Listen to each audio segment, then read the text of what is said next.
This is Dance Studio 411, where we answer your real-life questions about your toughest studio life predicaments. Parent problems, teacher turnover, student challenges, policy dilemmas, and so much more. Let's talk about what's keeping you awake at night and what you can do about it. Here are your hosts, Suzanne Blake Garrity and Jill Tyrone.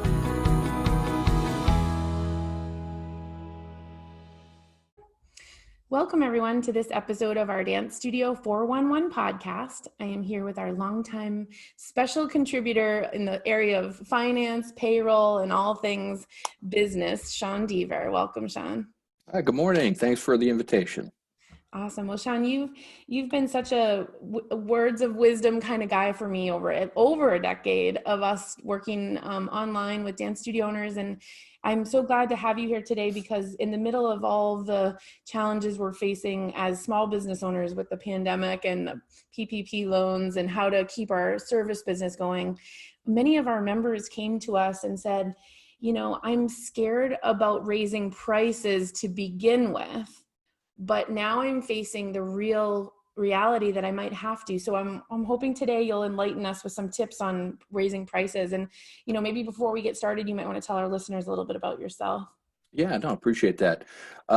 So as you know, and hopefully many of the listeners and readers of course of your materials, I'm a certified public accountant and financial planner. I'm based in the Boston, Mass area. My firm and myself specialize in three primary industries, which is dance schools, gymnastics schools, and swimming schools. They all kind of service the same type of clientele. They're all looking for the same type of dollar: education, sport, athletic.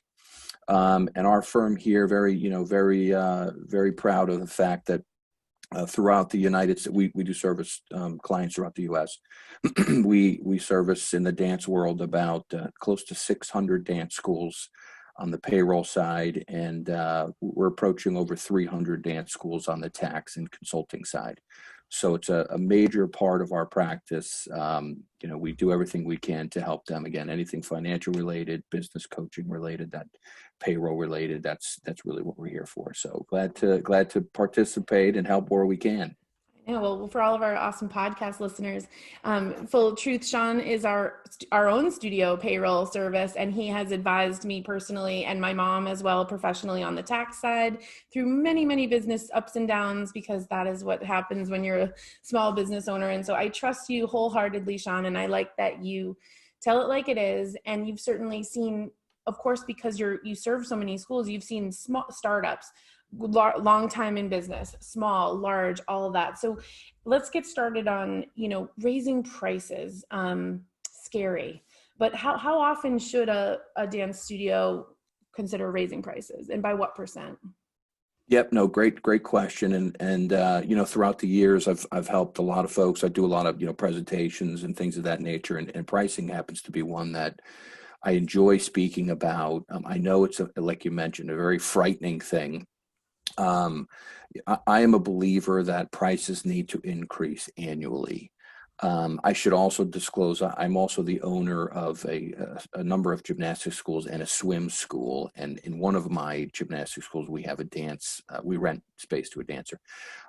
So I also, it's easy for someone just to stand on the top of a podium and say, yeah, raise your prices 10%, 15%, and then they just get to go home and have dinner with their family. I actually say that, and then I'm actually staring in the face of my consumer, who's also your consumer.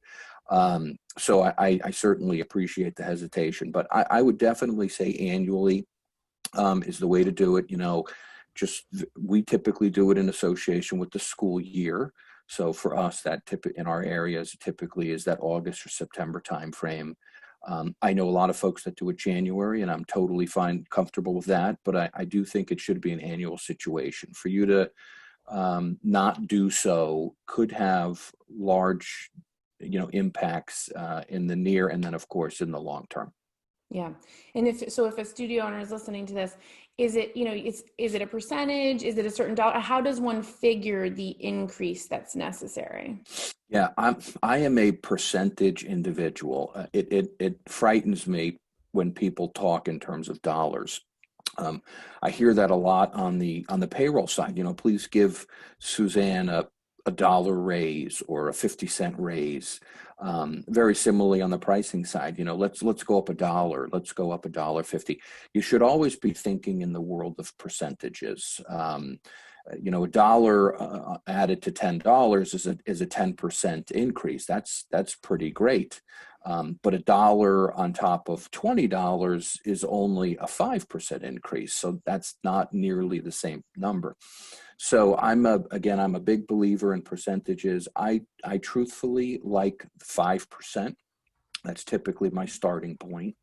Back in the 08, 09 financial crises, I didn't skip, but I did reduce. So instead of 5, I went 2.5 or 3.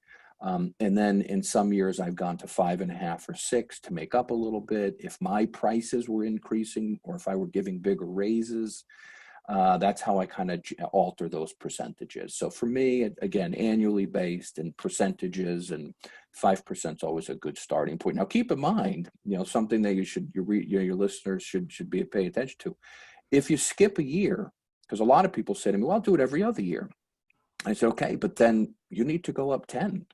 And 10% is a big, 5%, 5% on a $15 is 75 cents. Who notices 75 cents? I mean, that's nothing. That's like not, it's like a piece of gum. Right. But now, when you talk about 10%, I had a woman who didn't price increase for 5 years. She had to go up 25%. Now you're talking a significant amount of money. So 5% is something you can hide relatively easy. When you start talking double digits, that's a big hit to some people's wallets. Right. And we've seen that some business owners get so far behind out of the fear that they end up doing this, and it has some negative impact. But I think right now, given our current pandemic situation, it's even more frightful. But at the same time, I go to the grocery store and there's no apology there on the milk or the eggs that prices of food have gone up. So how does one know what any sort of attrition could, like, lose, the studio owner worries so much, every business owner worries about losing customers. If you raise your prices by 5% to cover the increased cost of insurance, labor, materials, all of the things, what kind of customer base could you potentially lose if you raise your prices? We've had that conversation in the past, not probably perfect math, but you've done some numbers. Yeah, there is actually mathematical formulas to determine, based on your percentage of profit, how much you can indeed raise your pricing, and then how many students you can lose. You have to think about a small 5% increase upon a body of 600 individuals. That equates to a significant sum of money. So if 10 or 15 or 20 people, if you went beyond the price point of their comfort zone, they could leave and you'd probably still be financially much better off. I have a grid that I've prepared over the years that I've presented.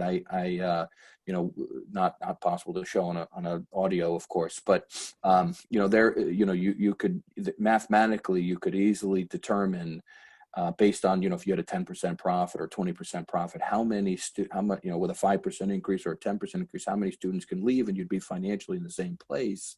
It's not overly complicated to prepare, but absolutely, and keep something in mind, just because you raise the price, there's an old saying that if you raise your prices and 20% of your people didn't leave, well, then you didn't raise your prices enough. And that's something to really pay attention to your market. I've had a lot of people come to me and listen to my presentations or ask me questions, consultations, or what have you, and we settle upon a 5 or 6 or 7% price increase. And I get an email of excitement and joy from them saying, Sean, you're never going to guess what? I took your words of wisdom and I went back and I raised my prices 7%. It was the scariest thing I've ever did. And I only had one person say something. And they're all excited. And I usually at that point, I become a little bit depressed. And I said, well, if you only had one person say something, then maybe we should have went up, 8, 9, or 10%. We maybe left some money on the table. And don't kid yourself. The places that, the vendors that we buy from, whether they're restaurants or bars or airlines or hotels or, things that we buy off Amazon, they're doing the same thing. They're raising their prices annually, hoping and expecting to have some attrition. So don't look at attrition as a terrible thing. Now, if you overshoot the runway a little too much, or you have way more people leave than you expected, or that one family that's been with you for many, many years, and it's just they've got 2 or 3 kids in the program, or maybe their daughter or son is dancing a lot of hours for you. If that individual has you've just gone a little bit beyond what they can afford, nothing says that you can't provide for that family or that student or those groups of families a small discount, or maybe we use coupons. We refer to them as discount coupons, where we give them a little bit of scholarship, if you will, to reduce their pricing, just to make it a little more affordable. Nothing says you can't do that. But in large scale, again, you're looking to raise your prices enough so that you actually do experience some attrition. Exactly. Well, and you just brought up a great point, because that's how we approach it at our studio. We try not to discount as the primary mode of gaining students, but obviously the more classes you take, that's sort of the model in dance. But every now and then we look at those families that would benefit from what we call a class scholarship, and they take it much more seriously when we say this is a scholarship class than, or we're just giving you a free class. Perhaps if you're listening to this and you're saying, ooh, right, okay, I have some of these families, you could approach them and say, we're raising prices to meet the current economic conditions, which our prices have gone up on goods and services. But because you're a loyal family, you've been here, we want to make this, we're going to meet you have, a certain point, whatever that point is. And I think that goes into the next kind of question that people have is, we don't, throw off confetti cannons when we announce our pricing. So, how do you roll it out? Like you said, you just put it on the website, put it in your system that you bill clients on, and carry on. Do you have any tips on this? Because I see some people making big mistakes on this. Yeah, it's not something that, we don't, tattoo it on our foreheads and have gigantic signs, like you said, and we don't really try to call any attention to it. In our initial applications, or sign up sheets and things of that, and as well as on our website, we have the commentary that prices subject to change, and we typically change them annually, and we kind of leave it at that. When the prices, when people are billed monthly, so they see it coming off their credit card. I find that again, we're not looking to highlight it too much, but we're of course we're not hiding it from them either. So yeah, I wouldn't be overly worried about making sure that you've reached out to every family and let them know that you've increased the price. I mean, let them pull out the calculator themselves. I always like to, steal best practices if I can, or borrow best practices where I can. And I have a gym membership and at the health club, and I follow a lot of the things that they do. But obviously I have a cell phone bill and a cable bill, and for some reason they don't seem to call me and let me know that the government taxes imposed upon them are increasing, so they're passing it on, and blah blah blah. So at the end of the day, I kind of walk in step with the way they do things, and it's very subtle. Yes. would be the best way to describe it. Well, and that's sort of the follow-up question to that is, I see as students, we're all reevaluating our studio policies, right? We never thought we would have to have any sort of policy around this. So one of the territories we all entered was we didn't know how to price either discount. When we all had to go online, people didn't know what to do. We were all grappling for, is this the same as a regular tuition rate? It's not what people signed up for to have it online, but we had no choices. So people are saying, should I be putting a clause? I mean, you're not an attorney, Sean, but you have a lot of expertise. They're saying, your tuition agreement, should we be forced back online, is going to stay the same. Like, people are asking, should they do that? Do you have any thoughts on that? Yeah, I'm struggling with it myself, candidly. I've come up with some ideas and ways we're going to roll out things, and this is the way I'm advising many of our clients, so I'm happy to share. From our perspective, I'm looking at my cost structure. And if my cost structure was, when we went in March and we had to close down our doors like everyone else, we actually weren't able to flip, swimming to a virtual scenario. Gymnastics, we tried to do more focusing on fitness. Our dance folks actually were able to switch to virtual. But however, our rent, our utilities, our insurance, all of these things didn't change materially. One could argue that my electric bill is a little lighter because I don't have the lights on as often, but in the grand scheme of things, my cost structure did not change much. Now it has, because we've pulled back on some advertising. We've pulled back. Now I have replacement costs. I have costs associated with, I had to buy some high-end cameras and things of that nature. So at the end of the day, we're going to reevaluate our cost picture and see where things are end up. In the event that my costs, now if I went 100% virtual, that would be a way, and I would certainly, and I shut down my facility and just became a virtual instructor, then that's one thing, but that's obviously not our intention. So since my cost structure are going to stay the same, I still have admin people. I still have, costs to, we use Jackrabbit as a studio management tool. I still have all these costs. I still have the professional fees, and I'm not really anticipating a massive discount in pricing. Now, again, because I envision this as a relatively short, hopefully it's a short situation. Now we will have, especially when it comes to dance and even on the gymnastic side, we will reopen in the fall with two models. We'll have a virtual model and a live model. If you are coming live, the price will be the same. If you are virtual, we will offer where I think we're settling around a 10% discount. And then if you come back live, then you'll be back up to normal price. That enables us to put more people in the class.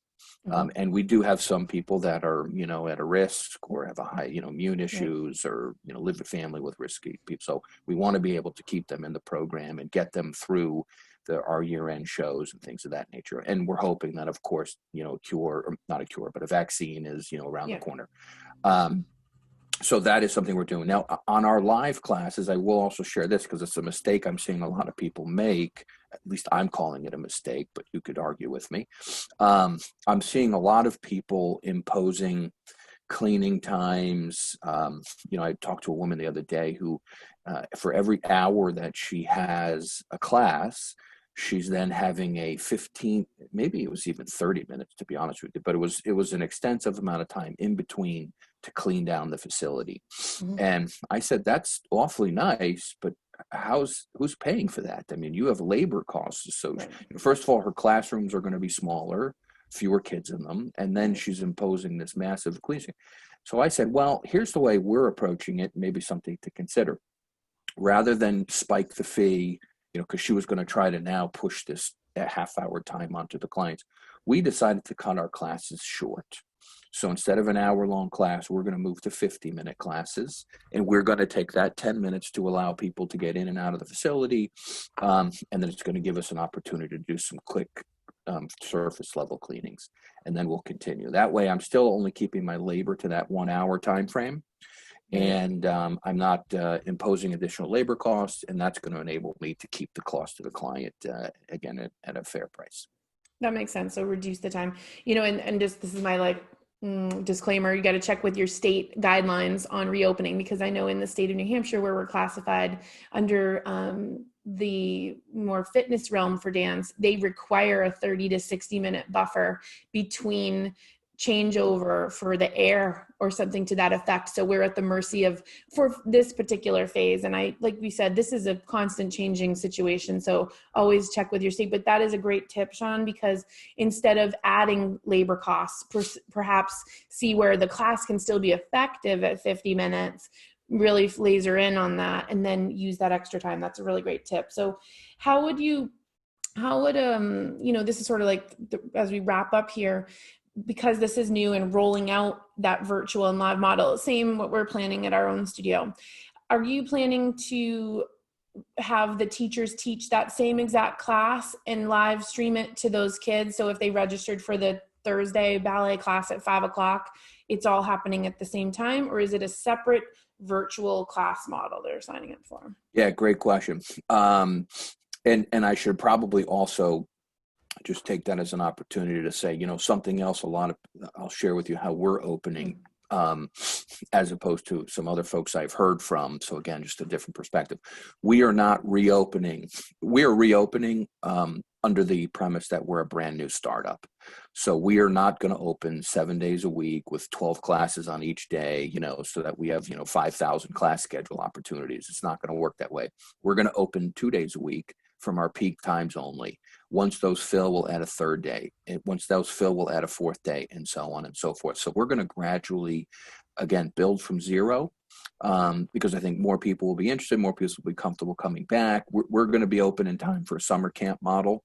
Mm-hmm. So we're revamping and doing a lot of new and unique things this summer that we haven't done before. We're getting good traction on signups right now for that.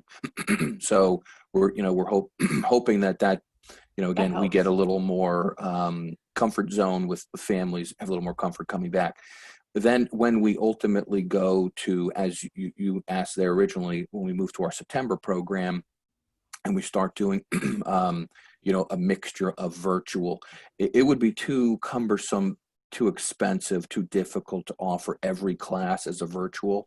So what we're going to do is we're going to likely have one class a day taped, and it will be a mixture of live and tape. It may wind up being two, but at this point, again, it will start with one. So it will not be a virtual class only. It will be a mixture of live and virtual, but we're not going to tape or, offer a virtual stream for every single class. The other thing that we're trying to do on the gymnastics side, and this I think would be we suggest this to dance, but I would certainly tell everyone this is a great idea, is we have a lot of Olympians in the gymnastics world that own gymnastics schools. Okay. So we're actually asking them to virtually stream lessons to us. So here we're offering a little bit of a different flavor to our clientele. Very similarly, if you move into a virtual streaming model, it might behoove you, or it might be a great idea. I've mentioned this to some of my dance clients. It might be a great idea for you to try to reach out to people that across the country at different schools, maybe different countries, whatever that, hey, today, guys, we have a special. In addition to doing our newer thing, we're going to have Suzanne from New Hampshire, the world famous ballet dancer, who's going to give us a few pointers or whatever. Just, again, something to enhance their experience. And things of that nature. One of the really nice things that people are many times overlooking is that when the world reopens, as it is doing now slowly, remember, team sports are not opening. There will be no basketball teams, football teams, soccer teams, because you cannot distance these children. Mm-hmm. However, dance, gymnastics, and swim lessons, you can distance. So we're going after those kids that don't normally think of us as an athletic function, or that's not their sport of choice or discipline of choice. So we are revamping our marketing and going after these pool of people that, again, we're have you ever thought of dance? Remember, we're not a team sport. I can safely teach your child equally distanced. Something to do while you're waiting for your volleyball team to restart or your soccer club to restart. And we are getting a lot of interested people that we have never seen before hitting our sites and things like that. So something to keep in mind there.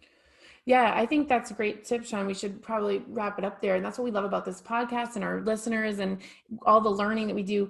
We never knew we could do what we do until we're pushed out of our comfort zone, right? And I think that there will be a resurgence in the recreational dancer who maybe does cross-train for other sports. I was a great athlete in high school because of all of my dancing. I'm convinced of it. And we could start to re-message that. And like you said, we can safe social distance. And gosh, we could talk for days. You have so much great information. And I know that I have gracefully held the hand of many a studio owner into the payroll world because it makes their life easier. Can you tell our listeners where they can go to connect with you to get more information about the services you provide? Yep, sure. So as you mentioned, we do offer our two core is our accounting world. And you can always reach us on our website, which is www.devercpa.com. And that's DEVERCPA.com. In the event that you're looking for payroll services, and you can reach me, by the way, on both of these sites, of course. Our website there is www.express-payroll.com. feel free to hit the contact us button. Just, mention my name and I'll be sure to get in touch with you right away. Yeah, we'll make sure Jill and I will link in the show notes from our website when we post this, that everyone listening, if you're driving in the car, getting a workout in, that you'll have a link to Sean's information. And Sean, like I said before, I trust you wholeheartedly. You have been such a wealth of information for our members over the years. So thank you for the gift of your time in the middle of all of this. And I hope that it helps everyone. Until next episode, thanks for all you do to keep the passion of dance alive. Well, thank you for the opportunity, and always happy to help. This industry is filled with just fantastic people. So anything I can do to play my part, happy to do so.